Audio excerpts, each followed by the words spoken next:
Olá, a partir de agora você acompanha uma conversa com a senadora Ana Amélia. E o nosso tema, panorama político. Isso porque no dia 25 de novembro, o Senado Federal viveu uma experiência atípica na sua história, que foi julgar a decisão do Supremo Tribunal Federal e acatar ou não a prisão do então líder do governo aqui na casa, o senador Delcídio do Amaral. Sobre os desdobramentos dessa sessão e sobre tudo o que politicamente ela representa, é que nós conversamos agora com a senadora Ana Amélia, que também por anos cobriu política no Brasil, então tem também um olhar, né, senadora, bem completo, vamos dizer, do que aconteceu ontem. Qual é a avaliação da senhora, senadora? Primeiro, Tânia, não foi atípica, foi uma inédita decisão. Inédita e histórica. Nunca na história da República aconteceu um episódio como o que aconteceu na quarta-feira, 25 de novembro. E penso que o resultado colhido naquela triste, eu diria dramática sessão, foi uma satisfação à sociedade brasileira, cansada de ver um Congresso submisso, um Congresso, às vezes, cuidando mais dos seus interesses corporativos e menos do interesse da sociedade. Então, ontem eu acho que a Casa se levantou do ponto de vista institucional, mostrou a sua fortaleza, o seu fortalecimento, e as instituições, não apenas o Senado Federal, mas o próprio Supremo Tribunal Federal, porque foi, enfim, o Supremo, numa turma que decidiu por unanimidade, comandada pelo ministro Teori Zavascki, a decretação da prisão preventiva de um senador em pleno exercício de atividade. E não é qualquer um senador, é o senador, um ex-líder do governo aqui, que na véspera tinha comandado a votação de uma medida provisória, fazendo alterações substanciais no setor elétrico. Portanto, estamos diante de um fato, e não só histórico, mas um fato inédito. E isso aconteceu abrigado pelo guarda-chuva constitucional. A atitude do presidente Renan Calheiros, reconheça-se, foi absolutamente independente, foi eu diria assim, revelando o seu espírito democrático e o respeito ao desejo e ao sentimento de boa parte desta casa quando fez o questionamento levantando a questão de ordem sobre se seria voto aberto ou secreto. Era uma sessão delicadíssima de presidir, né? Essa decisão era importante porque ela era definitiva. Legitimaria a sessão. Legitimar. Né? E a outra é mais difícil porque ela ia se julgar, digamos, politicamente, porque não é o julgamento se o senador é ou não culpado. Não é esse julgamento. É um julgamento, uma decisão, se o Senado confirmava ou não a decretação da prisão preventiva pelo Supremo Tribunal Federal. Então, o julgamento dos atos relacionados que justificaram e embasaram a decretação da prisão preventiva, isso será julgado e é motivo de exame pelo Poder Judiciário e pelo Ministério Público e Polícia Federal. A nós coube apenas e tão somente cumprir o dispositivo constitucional que foi respeitado ontem, e a sociedade talvez tenha, como nós aqui, também respirado aliviado, porque entendeu que nós não agimos corporativamente. Senador Renan, na presidência da Casa ontem, da sessão, lembrava que muito mais do que o caso específico pessoal do senador Delcídio, estava ali um mecanismo da dinâmica do relacionamento entre os poderes.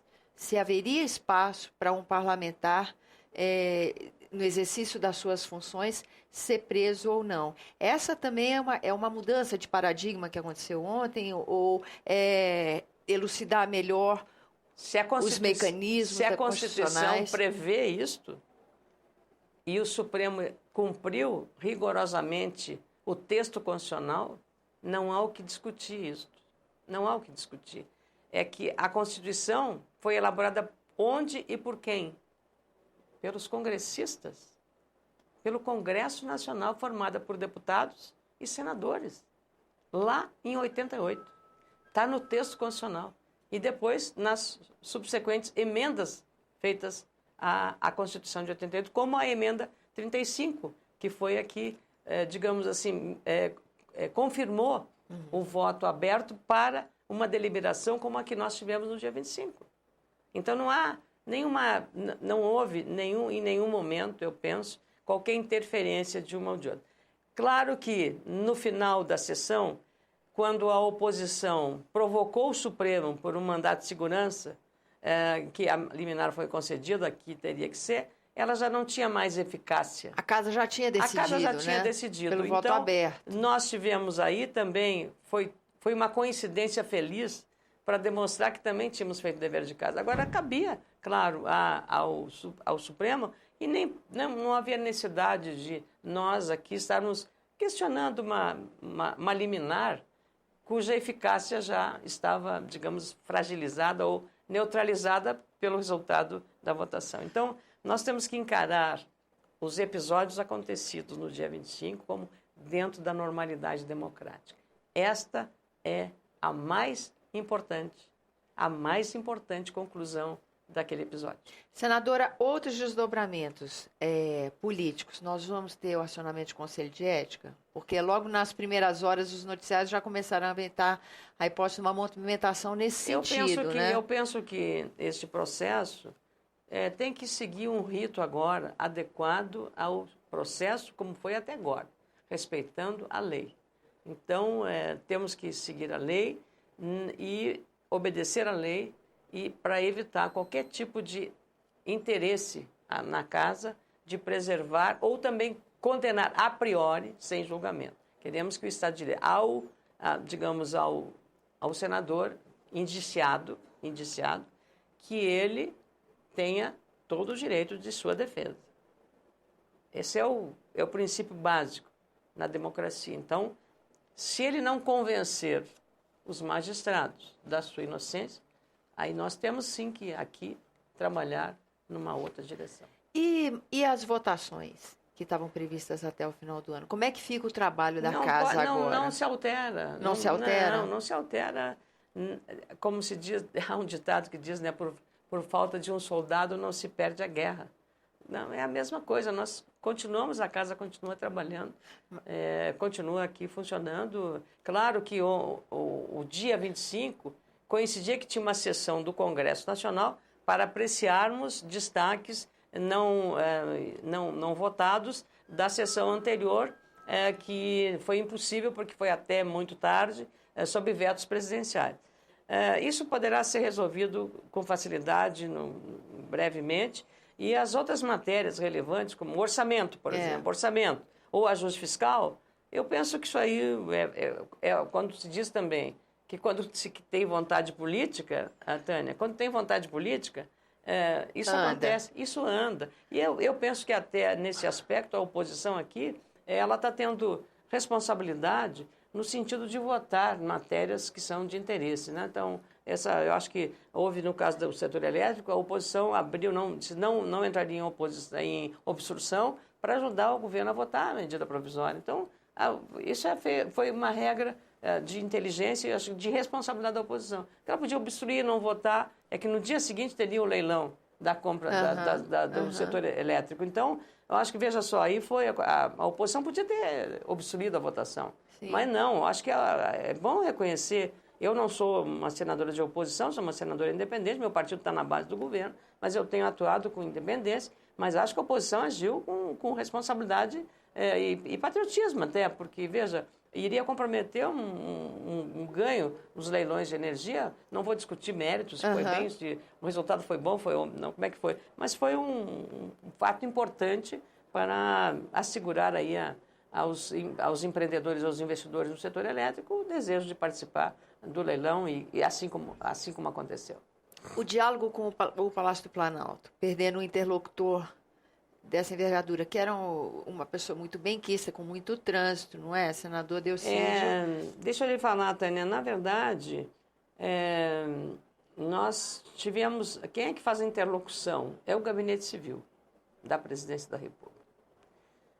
Faz a interlocução com todo. As dificuldades que o ex-ministro Aloysio Mercadante enfrentou, mesmo sendo um senador, ex-senador, agora ministro Jacques Wagner, que tem, digamos, uma forma de trato diferente, muito diferente do ministro Aloysio Mercadante, embora eu reconheça no Mercadante uma capacidade de gestão, agora na volta ao MEC.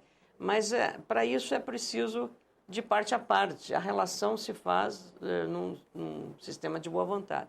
O que eu noto aqui é que os partidos da base estão insatisfeitos, não por conta de cargos, mas pelo atendimento e pela discriminação que sofrem, pelo desprestígio que sofrem, né, dentro da base do governo.